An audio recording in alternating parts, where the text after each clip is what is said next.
Voltamos, gente, mais uma vez. Acabamos a enfiação do rapaz. Vai ficar assim porque ele vai botar drywall em toda a área aqui da casa.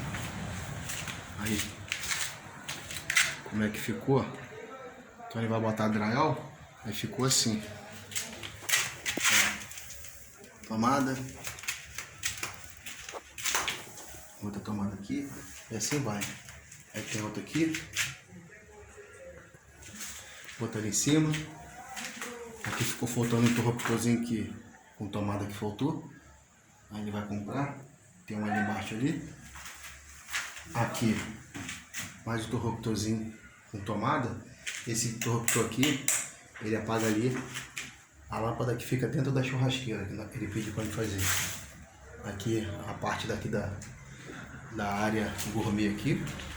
Ficou assim então, a elétrica dele. Quadrozinho já em andamento aqui de montagem. O rapaz esqueceu de colocar a tubulação que vai vir a alimentação de fio 6mm aqui para cá. Como é só a parte de iluminação e algumas tomadas, então fio 6mm estavam para alimentar. Então o rapaz vai fazer, já chamou o rapaz aqui para fazer. Aí ficou assim, acabar de montar. Daqui um dia eu volto para acabar de montar o quadro. Um abraço aí, tá? Deus abençoe a todos. Dá aquele joinha aí pro nosso canal crescer a cada dia, tá? Um abraço, fique com Deus. Deus abençoe a todos. Hoje é sábado, amanhã é domingo, nós estaremos adorando ao Papai do Céu. Fique com Deus, tá? Um abraço.